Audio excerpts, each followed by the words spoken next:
I want you to do something for me right now. Like, if you're listening to this and you're, in a place where you can safely do so, just take a second and look around your room. Yeah, just take a look. Right, look at your desk, your ceiling, the corners of the walls. You probably see a smartphone sitting right next to you, maybe a laptop open in front of you. Or a smooth speaker on a shelf. Exactly. Or like a security camera tucked up high, just silently waiting for a command or some motion.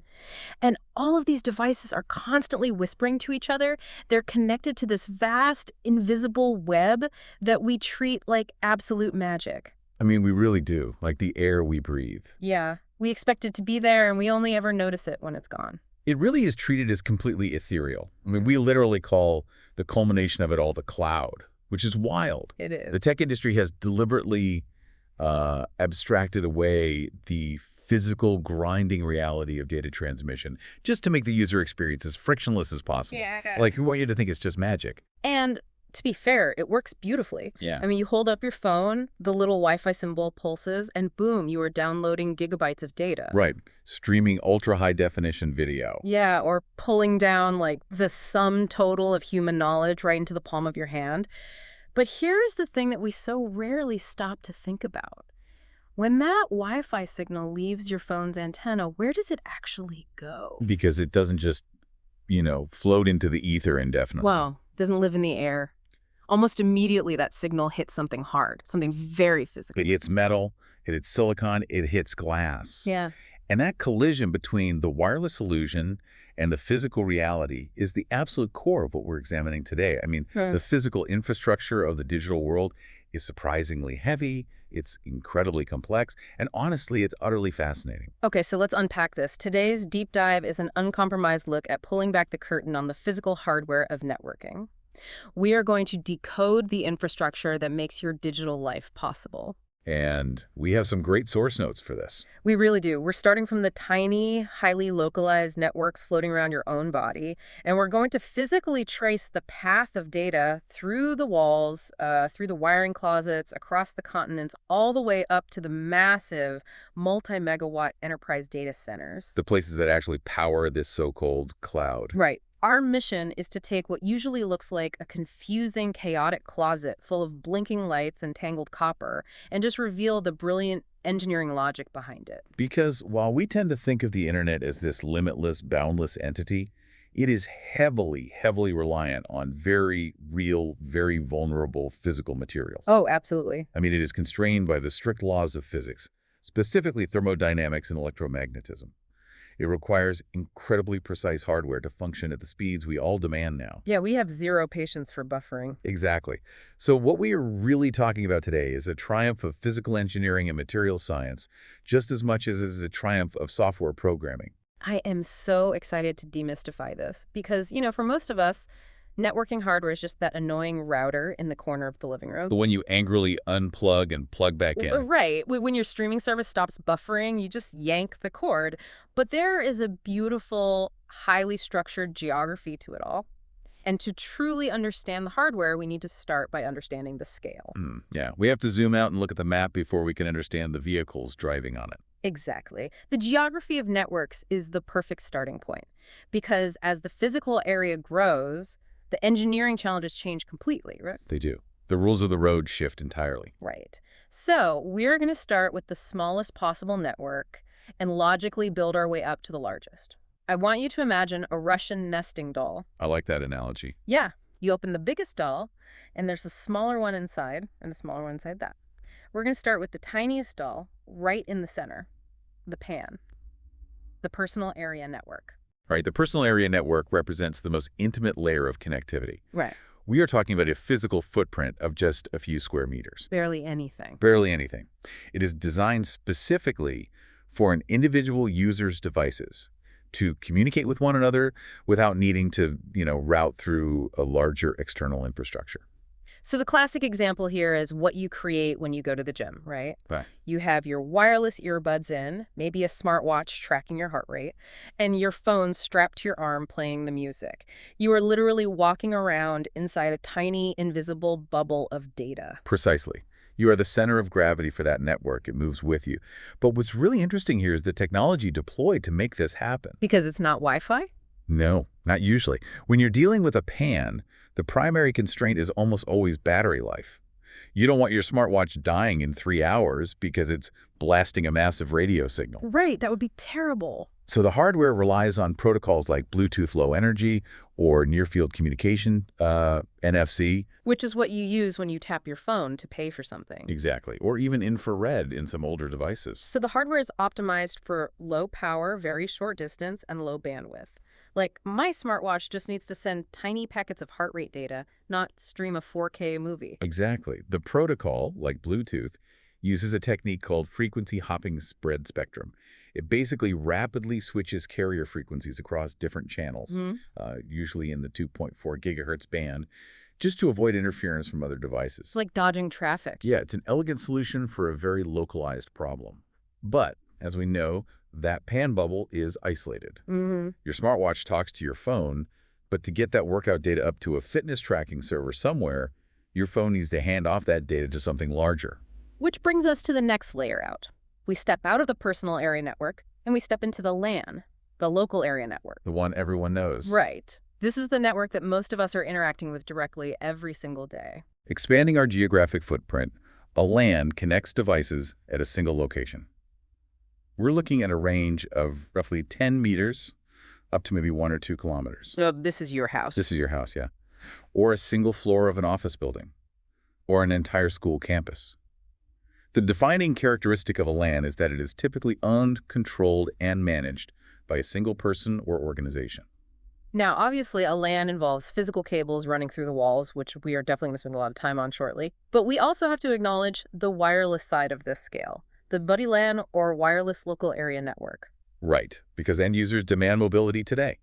In a corporate environment, you don't want to be tethered to an Ethernet jack just to show a presentation on your laptop in a conference room. So we use Wi-Fi. But let's elevate this beyond just the consumer term Wi-Fi. We are talking about the IEEE 802.11 standards. What is actually happening in the air when my laptop connects to a local area network wirelessly? Well, when you connect to an 802.11 WLAN, your device is utilizing a wireless network interface controller to modulate digital data into radio frequency signals. Okay. Typically in the 2.4 gigahertz, 5 gigahertz, or increasingly the new 6 gigahertz frequency bands. These signals travel through the air to a wireless access point. But, and this is key, it is fundamentally a shared medium. A shared medium, meaning like if everyone in the office is on the same Wi-Fi network, we are all basically shouting into the same invisible room. Yes, that's exactly it. And that creates collisions.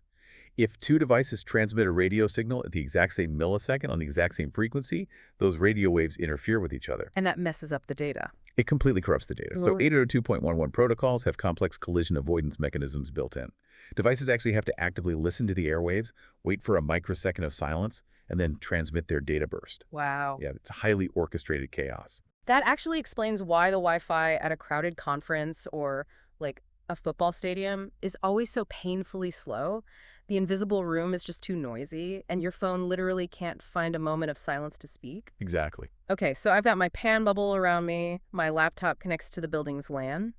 But what happens when we need to scale up beyond a single piece of real estate?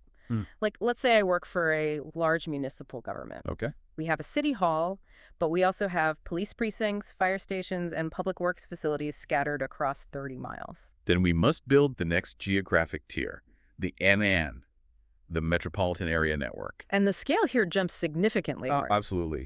We're looking at anywhere from 10 kilometers up to 100 kilometers. It typically spans an entire city or a massive municipal region. And this is where the physics of the physical layer really start to dictate the architecture, because you just can't run standard copper Ethernet cables for 30 miles. No, not at all. The electrical signal would degrade into useless noise long before it ever reached the destination. So, metropolitan area networks are typically built using high-capacity fiber optic rings. Which is glass. Yes. A city or a large internet service provider will lay miles of glass under the streets, creating a high-speed backbone that connects multiple individual LANs together. So if I'm at the downtown police headquarters on my LAN and I request a file from the suburban precinct's LAN, my data basically jumps onto this citywide fiber man to cross town at the speed of light. Essentially, yes. But even that has boundaries, because what if that file needs to go to a federal database in Washington, D.C., or, I don't know, a server in Tokyo? That is when we hand the data off to the largest network of all, the WAN, the Wide Area Network, The ultimate nesting doll. the biggest one. A WAN spans multiple geographic regions, countries, or even continents. We are talking distances of hundreds to thousands of kilometers. And the prime example of a wide area network is the internet itself. The internet is quite literally a network of networks. Exactly. It is a globally distributed mesh of WANs all connected together. And what's crucial to understand here is that no single entity owns a WAN like the internet. Right. Nobody's in charge. It relies on complex routing protocols, like the Border Gateway Protocol, or BGP, to dynamically negotiate paths across different telecommunications providers all over the world. So tracing it backward, just to give this all some context for you listening, the internet is a WAN. That WAN connects to a regional ISP, which operates a MAN across your city. That MAN connects to the router in your office building, which is the gateway to your LAN. And sitting in that office, a user is wearing a smartwatch operating inside their own tiny PAN. It's nested perfectly. And if we connect this to the bigger picture, you might wonder, why do these geographical distinctions even matter? Yeah, why do we care? It's because the engineering challenges of transmitting data fundamentally change as distance increases. Pushing a few megabits of data across a 2-meter Bluetooth connection requires milliwatts of power and tiny, tiny antennas. But shooting a terabit of data across a transatlantic fiber optic cable that spans the ocean floor, that requires massive laser arrays, optical amplifiers spliced into the cable every 50 miles just to boost the degrading light signal, and incredibly complex multiplexing technologies. Because the physical reality of the Earth dictates the technological solution we deploy. You can't just, string a giant 5,000-mile-long Bluetooth antenna from New York to London. Right. The medium must change to suit the environment. Now, before we move into the specific hardware, there's one more specialized network type we really should touch on. It doesn't quite fit the purely geographical nesting doll model, but it is critical to modern enterprise infrastructure. Oh, the SN. Yes, the SAN, the storage area network. Right. A storage area network is different. It's defined more by its function than its physical spread, right? It is a highly specialized, dedicated network whose sole purpose is to connect servers to mass storage devices. Exactly. Think of a massive hospital. They generate petabytes of patient data, high-resolution MRI scans, and billing records. They simply cannot afford to have that data bottlenecked on the regular LAN alongside, people watching YouTube in the waiting room. That would be a disaster. So they build a SAN. It operates entirely in the background, completely separate from the user LAN. It manages data in blocks, allowing multiple servers to access massive, consolidated arrays of hard drives at blazing fast speeds. Usually over specialized fiber connections, right? Like fiber channel. Yes, usually the fiber channel. It's essentially an exclusive superhighway built right next to the regular highway, but it's only for heavy freight trucks carrying data. That's a great way to look at it. So we have our geographical map. We understand the scales of the PAN, LAN, MAN, WAN, and the specialized SAN. Okay, I want to zoom back in to the local area network, the LAN, because this is where most IT professionals and, frankly, most curious tech enthusiasts spend all their time. But how we build a LAN in a suburban house is vastly different from how an enterprise IT team builds a LAN in a 50-story skyscraper. They are entirely different philosophical approaches to network architecture. We really need to contrast the SOHO network with the enterprise network. SO being small office, home office. Let's start there. This is what you and I have at home. The fundamental defining characteristic of a home network is extreme consolidation.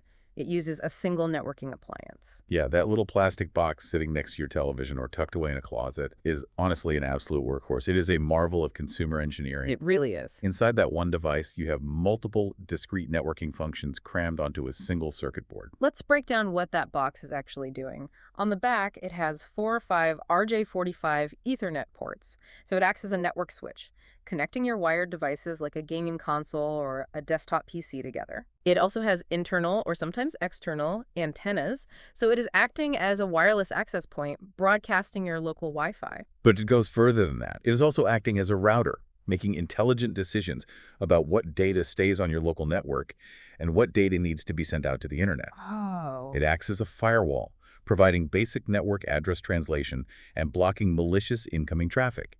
And finally, it usually contains a modem, translating the digital signals from your network into whatever physical medium your ISP uses. Whether that's a coaxial cable, a telephone line, or a fiber drop, it is doing all of that simultaneously, which is incredible for like 150 bucks. It is. But as with all things in engineering, consolidation requires compromise. A SOHO router is perfect for a family of 4.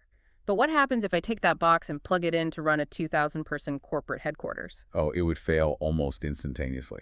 The processor inside that box simply cannot maintain the routing tables, switch the MSC addresses, encrypt the wireless traffic, and translate the data for thousands of simultaneous high-bandwidth users. It would just choke. It would overheat, its memory buffers would overflow, and it would crash hard. Which brings us to the exact opposite approach: enterprise networks. In a massive business, a university, or a hospital, we abandon the all-in-one box entirely. Instead, the philosophy is unbundling. Right, unbundling. Every single function is stripped out and handed to a dedicated, highly specialized piece of physical hardware. And to manage this complexity, network engineers rely on a framework known as modular network design, or sometimes you'll hear it called the hierarchical network model. It basically takes this sprawling, chaotic mess of cables and breaks it down into 3 distinct, highly logical layers. Okay, let's unpack this: the access layer, the distribution layer, and the core layer. Correct. Imagine this architecture as a pyramid, or maybe the root system of a massive tree. Let's start from the bottom, where the leaves are.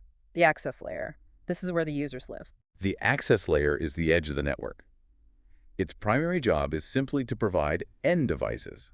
So, client computers, VoIP desk phones, printers, and wireless access points, with an entry point into the network. So when I sit down at my cubicle and plug my Ethernet cable into the jack in the wall, that cable runs through the ceiling and connects to an access layer device, usually a massive 48-port switch in a nearby networking closet. Exactly. The access switch applies basic port-level security. It might provide electrical power over the cable, which we will definitely discuss later. But fundamentally, its job is to aggregate all these individual user connections and funnel them up to the next layer of the hierarchy, the distribution layer. The distribution layer is like the middle management of the network. It sits right between the access switches and the core. Middle management is an incredibly apt description. The distribution layer is where the heavy thinking happens. It is responsible for routing traffic between different virtual LANs or VLANs, applying complex access control lists for security, and summarizing the traffic routing. So if an access switch on the 3rd floor needs to send data to an access switch on the 10th floor, it doesn't do it directly. No, it sends it to the distribution layer, which figures out the best path and forwards it on. It's the traffic cop. It directs all the side street traffic coming from the access layer onto the massive highway on-ramps.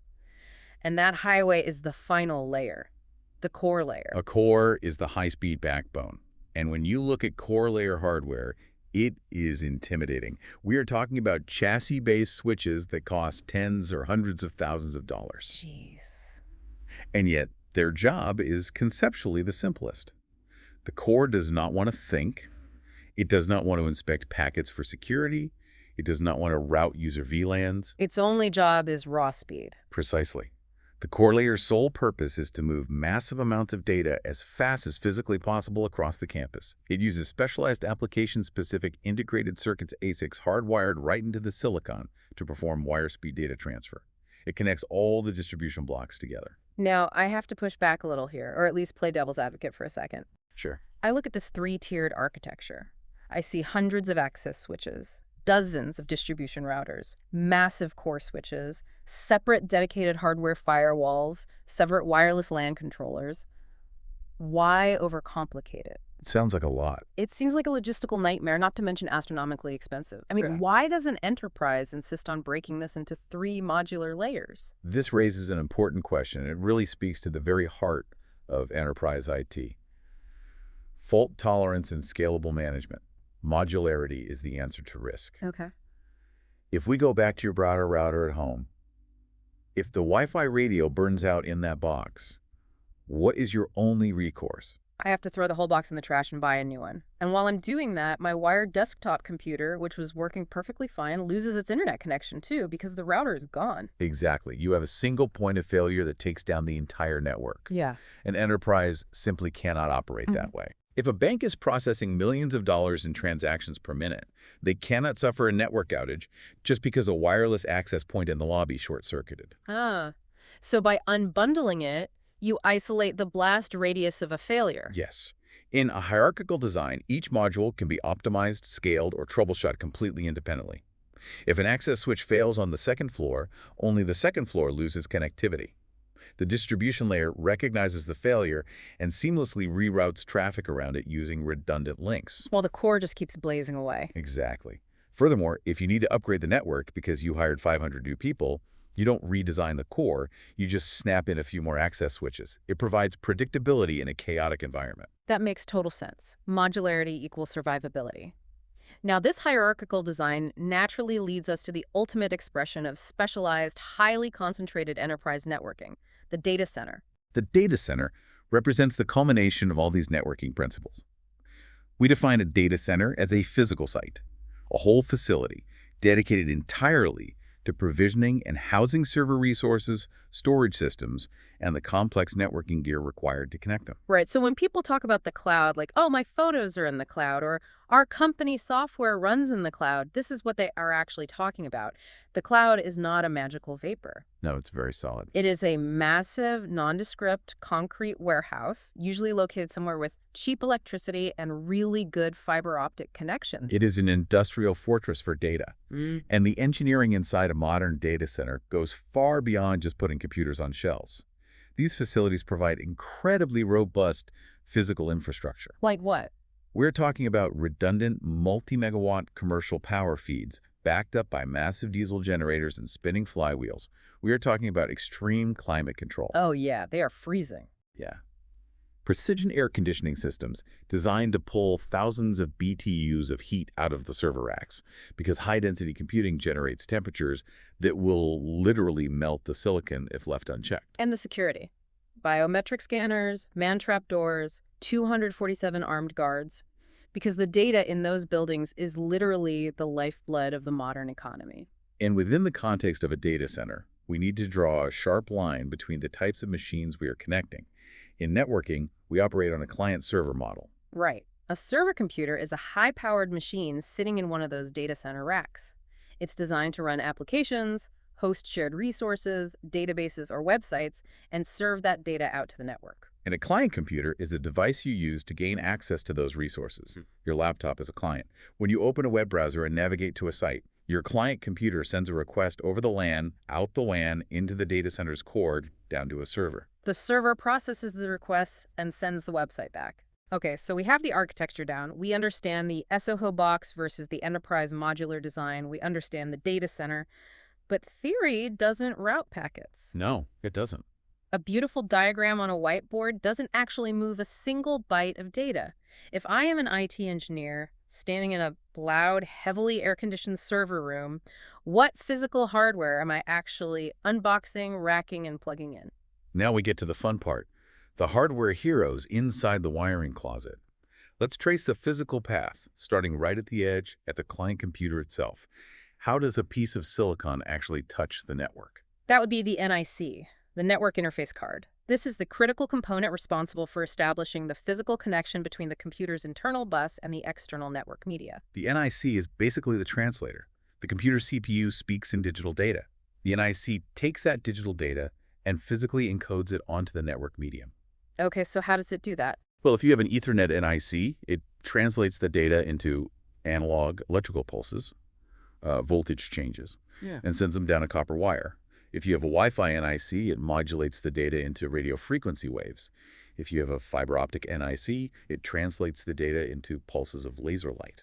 And structurally, an NIC can either be integrated directly into a laptop or PC's motherboard at the factory, or in high-performance desktop or server environments, it can be added later as a PCIe expansion card to provide extra ports or faster speeds. Right, but having a physical connection is only step one.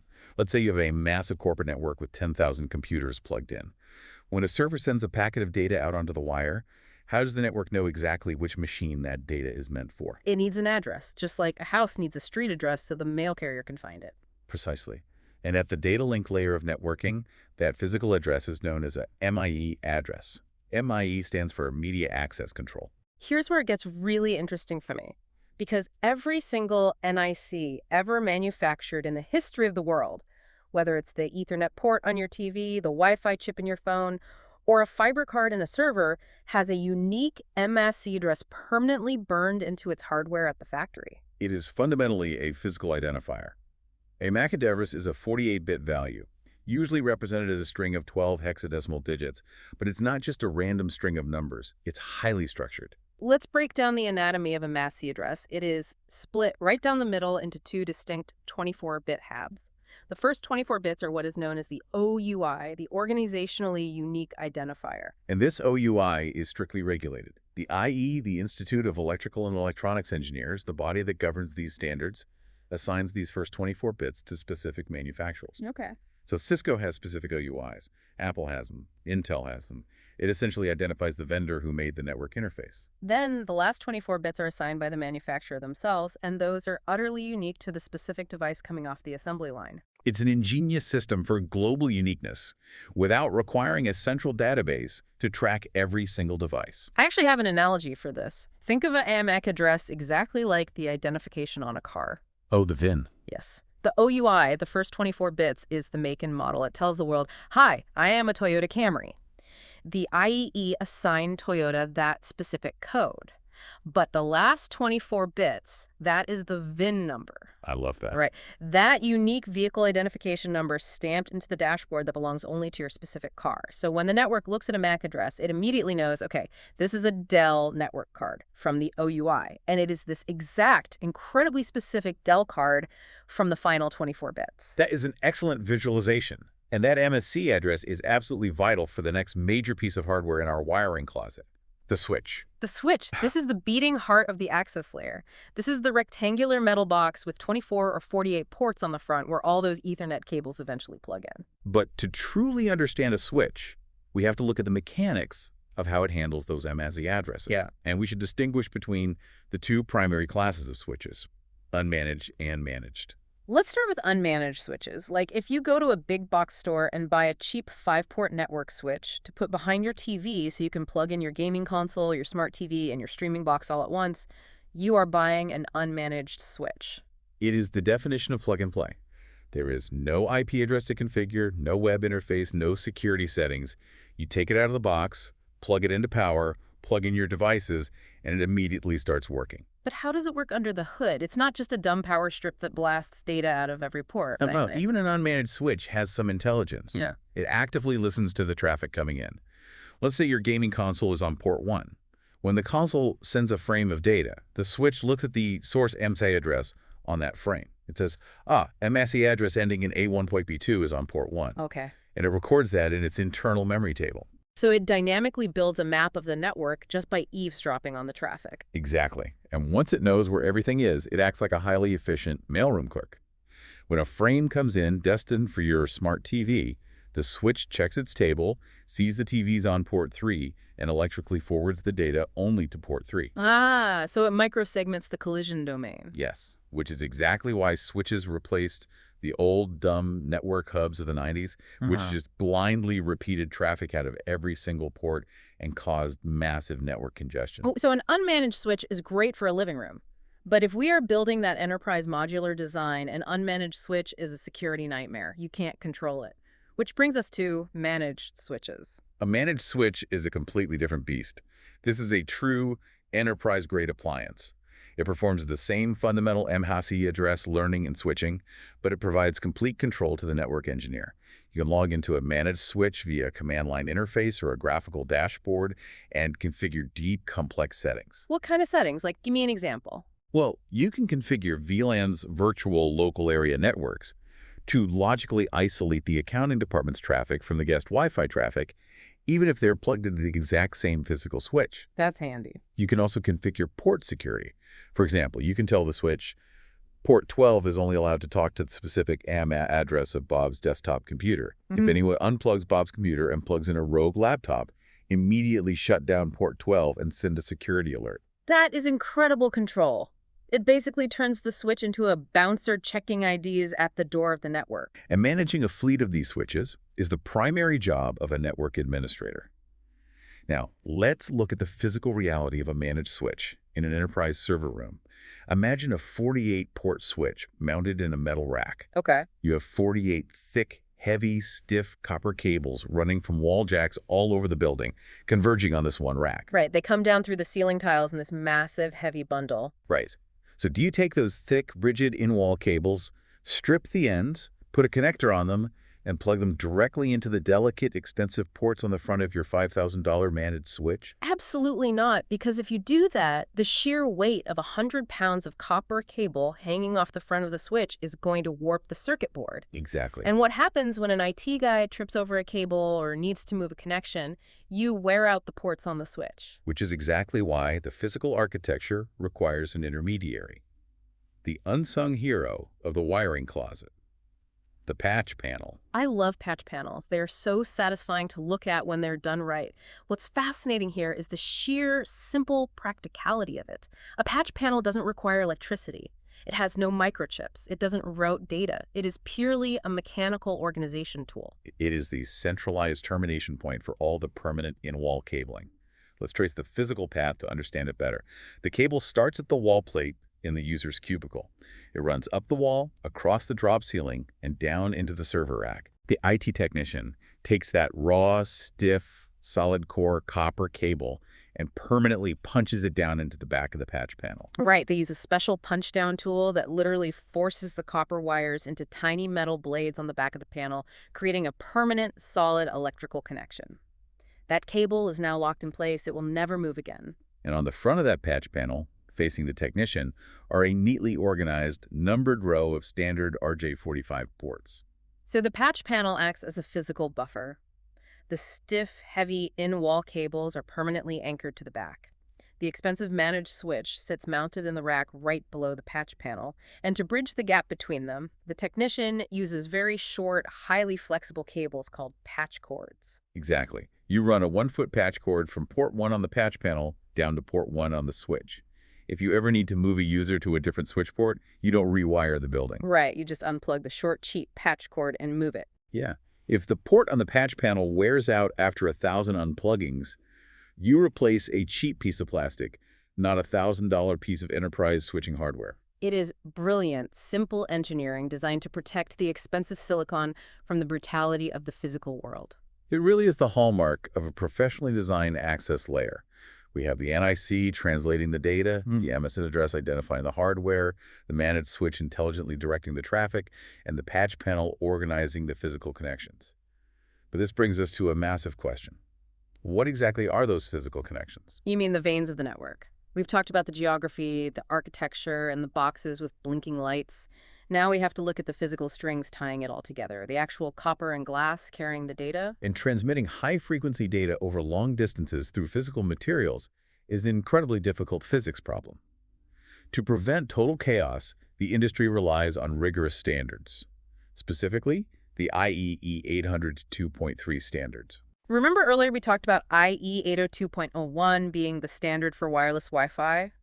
Well, IEEE 802.3 is the foundational standard that defines Ethernet for wired networks. It dictates the physical properties of the cable, the electrical signaling methods, and the frame formats for wired LANs. And the history of 802.3 is a fascinating timeline of pushing the boundaries of physics. It really is. It started in the early 80s with basic Ethernet, running at a mere 10 megabits per second over thick coaxial cables. 10 megabits, which seems laughably slow today.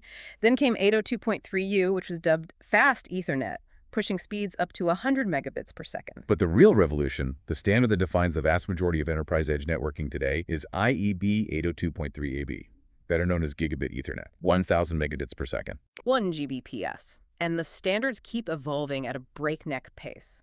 We have 802.3 HAN, which is 10 gigabit Ethernet. We have 40 gigabit, 100 gigabit, and even up to 400 gigabit Ethernet standards now defined. The speed increases are exponential.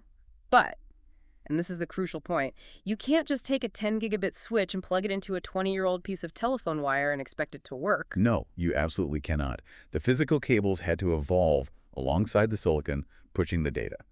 If you try to push a high-frequency 10 gigabit signal over a poor-quality copper wire, the signal degrades so rapidly that the receiving end just sees useless static. Which brings us to twisted pair cabling. This is the ubiquitous network cable you see everywhere. It has an RJ45 connector on the end, and inside the plastic jacket, there are 8 tiny copper wires twisted together into 4 pairs. And those twists are not just for aesthetics. They are vital for electrical engineering. When an electrical signal travels down a wire, it generates an electromagnetic field around it. If you have multiple wires running parallel to each other, the magnetic field from one wire will induce an electrical current in the adjacent wire. This is called crosstalk, right? It's like being at a crowded party where everyone is talking at once and the noise from the conversation next to you bleeds into your ears and makes it impossible to hear the person right in front of you. Exactly. Crosstalk corrupts data. So engineers figured out that if you twist a pair of wires tightly around each other, the electromagnetic fields generated by each wire actually cancel each other out. Wow. It's a physical implementation of noise cancellation. And the evolution of these twisted pair cables is categorized by CAT ratings. Let's trace this evolution because it highlights exactly how hard it is to push physics. Starting at the bottom of modern history, Cat 5, Category 5 cable. It supported 100 MB up to 100 meters, but it is completely obsolete today. It was quickly replaced by Cat 5e, where the E stands for enhanced. The manufacturers tightened the twists and improved the copper quality. This was a massive leap because Cat 5e could support 1 Gbps gigabit Ethernet over the full 100-meter standard distance. It became the default for a decade. But 1 Gbps wasn't enough, so they introduced Cat 6. It also officially supports 1 Gbps up to 100 meters, but it has much stricter specifications for crosstalk and system noise. The internal pairs are twisted even tighter, and often there is a physical plastic spline, a cross-shaped divider running down the center of the cable to physically separate the 4 pairs from each other. That physical separation is key, because Cat 6 has a secret capability. It can actually support 10 gigabit Ethernet speeds, but only at a severely reduced range of about 55 meters. That is a critical limitation. If you are wiring a large office building, 55 meters from the server room to the far corner office is often not enough. So if you try to run a 10 Gbps signal over a 60-meter Cat 6 cable, what happens? Well, the signal attenuates. The high-frequency electrical pulses lose energy, the crosstalk becomes too severe, and the data packets are dropped or corrupted. The connection drops back down to 1 Gbps or fails entirely. Right. To solve this, the industry introduced Cat 6A. Cat 6A. The A stands for augmented. This cable was designed specifically to push the full 10 Gbps for the entire 100-meter distance limit. But here is where we hit the physical trade-off. To achieve that, Cat 6A requires significantly thicker copper wire, much thicker insulation, and more robust jacketing. The result is a cable that is significantly bulkier, heavier, and stiffer than Cat 5e or Cat 6. Which doesn't sound like a big deal if you're holding one cable in your hand. But if you are a network engineer trying to pull a bundle of 100 of these cables through a 2-inch conduit in the ceiling, that extra bulk and stiffness makes it an absolute nightmare to work with. It physically takes up more space. And the physical constraints only get worse as we move up to the bleeding edge, Cat 7 and Cat 8. Right. Cat 7 can push 10 Gbps, and theoretically up to 100 Gbps, but only over a tiny distance of 15 meters. Cat 8 can push 25 or 40 Gbps, but its maximum distance is hard-capped at 30 meters. These ultra-high-speed copper cables are almost never used in normal office environments. Their distance limitations make them impractical for connecting a user's desk to a networking closet. They are designed almost exclusively for data center environments, for making very short, incredibly fast connections between servers in the same rack. So this raises a question I hear all the time. People say, I am building a new house or a new office. I want to future-proof it. I should just wire the whole thing with Cat 8, right? Why wouldn't you just install the highest number possible? It is a logical assumption, but it fails in practice for 3 reasons we've touched on. First, the distance limitation. 40 meters is often not long enough to reach across a large house from the basement rack to the second-floor bedroom. Second, the physical bulk and extreme stiffness of Cat 8 makes it incredibly difficult to pull through residential wall studs or bend around tight corners. You literally might not be able to physically route the cable where it needs to go without breaking it. Precisely. And third, cost and compliance. Not only is the cable exponentially more expensive, but it must be compliant with local building and fire codes. Depending on where the cable is run, like in a drop ceiling that also circulates air, known as a plenum space, you have to buy specially jacketed cable that won't emit toxic smoke if the building catches fire. Oh, wow. Yeah. Buying plenum-rated Cat 8 is cost-prohibitive for almost any use case outside a data center. Cat 6, or Cat 6A, is the absolute sweet spot for edge networking today. That is fascinating, the physical weight and rigidity of data speed. Now, you mentioned crosstalk earlier, the interference caused by the wires themselves. But what about outside interference? What if I'm trying to run a network cable through a factory floor right next to a massive multi-ton electric stamping press? That introduces severe EMI electromagnetic interference. The massive magnetic fields generated by industrial machinery will tear an electrical data signal apart. To combat this, we move from UTP to STP. UTP is unshielded twisted pair. That's your standard everyday network cable. Right. But STP is shielded twisted pair. This involves wrapping the twisted copper pairs in conductive foil or braided metal meshing. Like wrapping the inside of the cable in aluminum foil? Exactly. Sometimes they foil each individual pair, sometimes they foil the whole outer bundle, sometimes both, which is called shielded foiled twisted pair. This metal shielding acts as a Faraday cage. It absorbs the external electromagnetic interference and safely shunts it to ground, protecting the delicate data signals flowing through the copper inside. It's armor for your data. But even with armor, copper eventually hits a wall. When we need to go really far, like across a city for a man, or really fast, like connecting core switches, in a data center, copper is too slow and too susceptible to interference. That is when we abandon electrical signals entirely and move to fiber optics. Fiber optic cabling is a fundamental paradigm shift. Instead of pushing electrons down a copper wire, a fiber optic system uses a laser or an LED to pulse photons of light down an incredibly thin strand of pure glass. Light pulses. The engineering here is astounding. We are shooting microscopic flashes of light down a glass tube thinner than a human hair, turning them on and off billions of times per second to represent ones and zeros. And the advantages are profound. First, because it uses light instead of electricity, it is 100% immune to EMI. You could wrap a fiber optic cable around a nuclear reactor or a giant electromagnet, and the data inside wouldn't degrade at all. That's incredible. And second, light doesn't suffer from the same rapid attenuation as electrical signals. Right. Fiber relies on a principle called total internal reflection. The core of the glass fiber is surrounded by a cladding layer with a different refractive index. When the light pulse travels down the core, it hits the boundary of the cladding and bounces perfectly back into the center, traveling for miles with almost zero signal loss. Which allows fiber to support incredibly long distances and virtually limitless bandwidth. It is the undisputed backbone of the global internet. So we have all these cables, UTP Cat6, massive STP Cat6a, strands of fiberglass. But cables don't just magically plug themselves into switches. If you have a 1,000-foot wooden spool of raw Cat6 cable, how do you actually make it usable? You have to terminate it, you have to put the ends on it. And for that, there's a very specific, iconic tool that every IT professional has in their bag. The crimping tool. It looks like a heavy-duty pair of pliers, but it is a precision instrument designed for 3 distinct vital functions. Let's walk through the manual process of making a network cable, because I think it highlights the intense physical labor behind networking. First, the technician pulls the raw cable off the spool and cuts it to length. Then they use the stripping blade on the crimping tool to score and remove about an inch of the outer plastic jacket, exposing the 4 twisted pairs of wire. Then comes the tedious part. The technician must manually untwist those pairs and arrange the 8 tiny, colored wires into a very specific flattened order, dictated by a standard called T568B. Orange, white, orange, green, white, blue, blue, white, green, brown, white, brown. If you get one of those wires cross, the cable fails.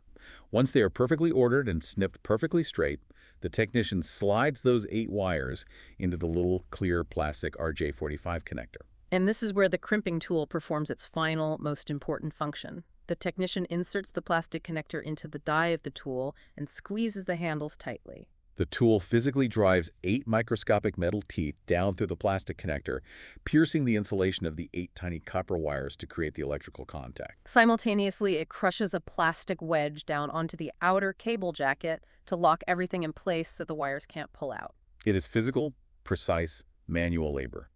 A single bad crimp, a wire that doesn't quite reach the metal tooth, and your massive, expensive 10 gigabit network drops to a crawl, suffers from intermittent packet loss, or fails entirely. The entire multi-million-dollar infrastructure relies on the physical integrity of that one tiny crimp. That is a lot of pressure on the IT guy in the closet. Okay, there's one last incredible feature of these copper cables that we absolutely must cover. We've talked extensively about them carrying high-speed data, but copper wire conducts electricity, which means it can carry something else too, power.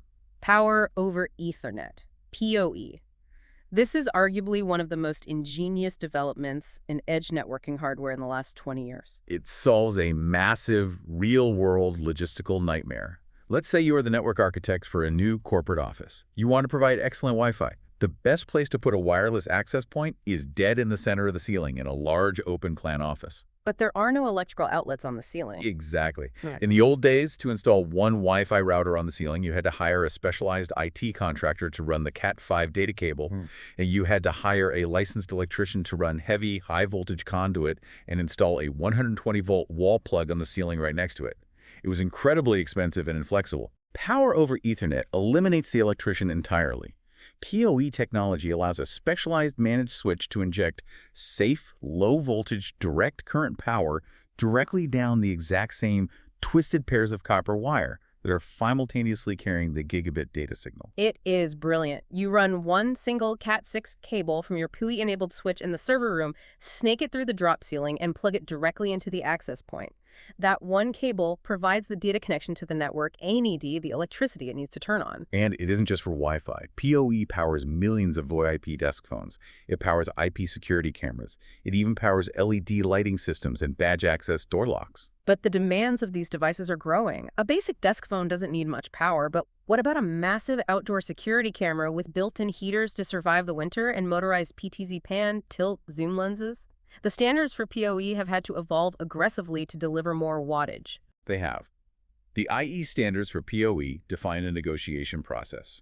When a device is plugged in, the switch initially sends a tiny trickle of power to detect what kind of device it is, and then the device negotiates how much wattage it needs. Let's look at the power tiers. A common standard deployed today is 802.3 AT, also known as Type 2 PoE or PoE plus AT. Type 2 PoE is capable of delivering up to 30 watts of power at the switch port, guaranteeing at least 25.5 watts available at the device itself, accounting for power lost as heat over the 100-meter cable run. This is plenty of power for most standard wireless access points and VoIP phones. But for those motorized PTZ cameras, or for the newest ultra-high-density Wi-Fi 6E access points that have multiple radios blasting simultaneously, 25 watts isn't going to cut it. That is where we turn to the newer 802.3b standard, which encompasses Type 3 and Type 4 PoE. Type 3 pushes power over all 4 pairs of wire in the cable to deliver around 51 watts to the device. In Type 4, this is the extreme end, can push nearly 100 watts of power from the switch, delivering 71 to 73 watts of usable power to the end device. 100 watts of power flowing through a data cable no thicker than a pencil. That is wild. And it brings up a serious physical engineering challenge. If you have a bundle of 100 Cat6 cables tightly zip-tied together running through a ceiling, and they are all pushing 100 watts of power, that copper is going to generate heat. Significant heat. This is why Cat6a, with its thicker copper gauge, is often recommended for high-power PoE installations. Thicker copper has less electrical resistance, meaning less power is lost as heat. If you try to push 100 watts through a massive bundle of thin, cheap Cat5e cables, the bundle can literally melt its own insulation from the inside out, causing a catastrophic fire hazard. Again, physics dictates the boundaries of our networks. Every single piece of this puzzle, the switches, the MAST addresses, the shielding, the PoE wattage, is a solution to a physical problem. But all of this theory only matters when you put it together to solve a real-world scenario. Which brings us perfectly to the network design scenario. It's time to put you, the listener, in the shoes of a network architect. We've covered the components, now we build the system. Okay, let's lay out the scenario. You are hired to design the network infrastructure for a growing small to medium business, an office with 20 employees. Not a massive enterprise, but way beyond a home SO setup. The client has given you 4 strict requirements. First, a reliable local area network for internal, high-speed communication between desktop PCs and local servers. Second, secure internet access for all employees. Third, a robust wireless network for employee laptops and mobile devices. And fourth, the physical cabling and hardware must be scalable for future growth. So we need to design the architecture, select the hardware, and route the physical path of the data. Let's trace the journey, starting from the outside world, the RAN, and build our way inward to the employee's desk. We begin at the edge, the demarcation point. This is where the internet service provider's responsibility ends and your responsibility begins. The ISP drops a fiber optic line or a coaxial cable into the building. This is our internet source. But we absolutely do not plug our internal network directly into the raw internet. It's a hostile environment. So the very first piece of hardware we installed directly behind that WAN connection is a dedicated enterprise firewall. The firewall is the security perimeter. It performs deep packet inspection, Right. blocks malicious traffic, and hides our internal IP addresses from the outside world. Once traffic is cleared by the firewall, it is handed off to the router. The router is the gateway device. It makes the intelligent decisions about how to bridge our internal private LAN to the external public WAN. Okay, so we have the WAN, the firewall, and the router. We have safely entered the building. Now we implement our modular network design. We need a core layer. For a 20-person office, we don't need a $1 million multi-chassis beast. But we do need a high-capacity switch to act as the backbone. So we rack a gigabit core switch. It connects directly to the router. The core switch is the top of our local hierarchy. Now we build the off-ramps, the access layer. From that core switch, we run short fiber or copper patch cables down to our access switches. For 20 employees, I would spec out two 24-port managed switches. This gives us 48 total ports, allowing plenty of room for those 20 employees, plus printers, plus future growth. And crucially, we ensure these access switches are PoE-enabled.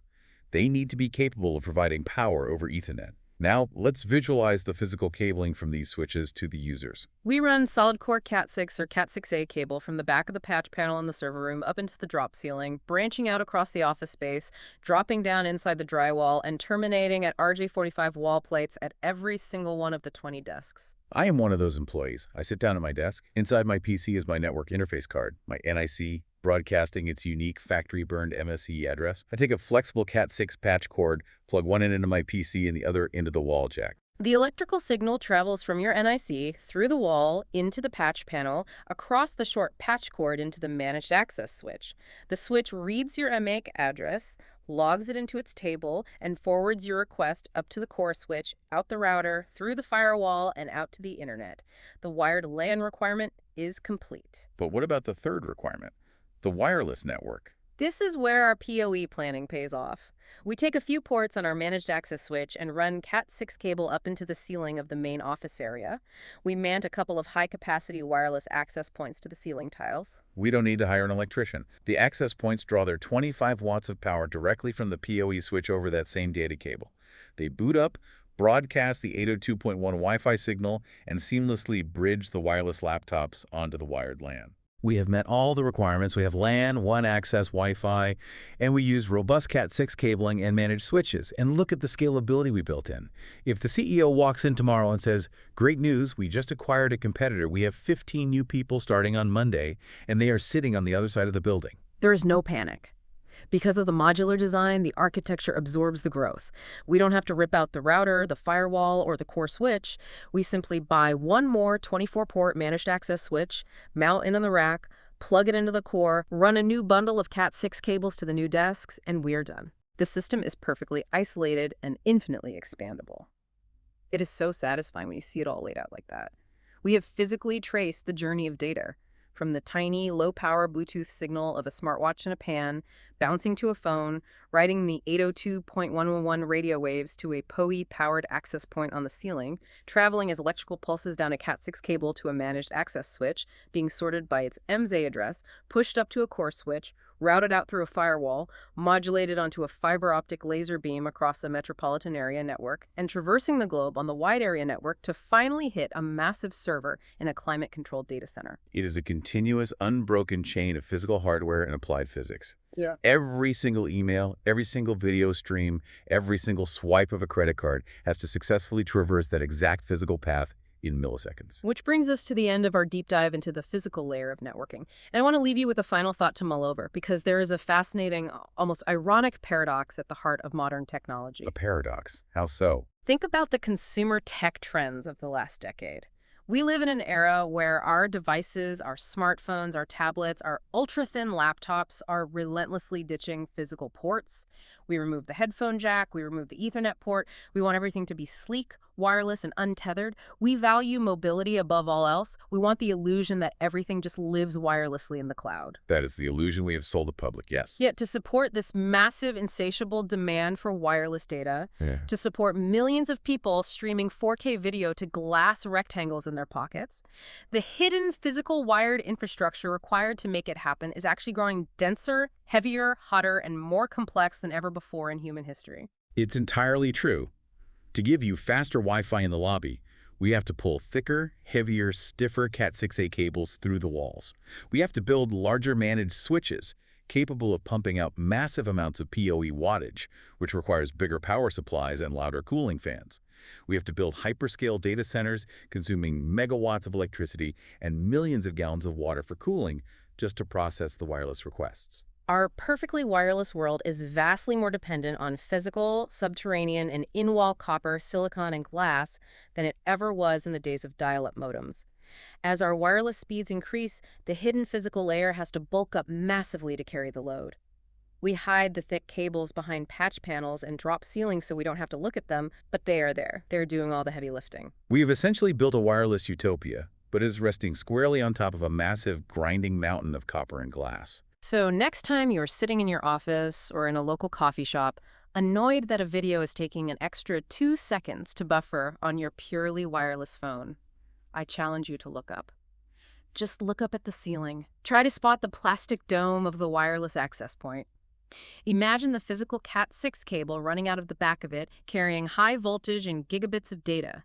Trace it in your mind through the walls, down into the server closet, through the punch-down block of the patch panel, into the blinking silicon brain of the managed switch, and out onto the glass fiber under the street.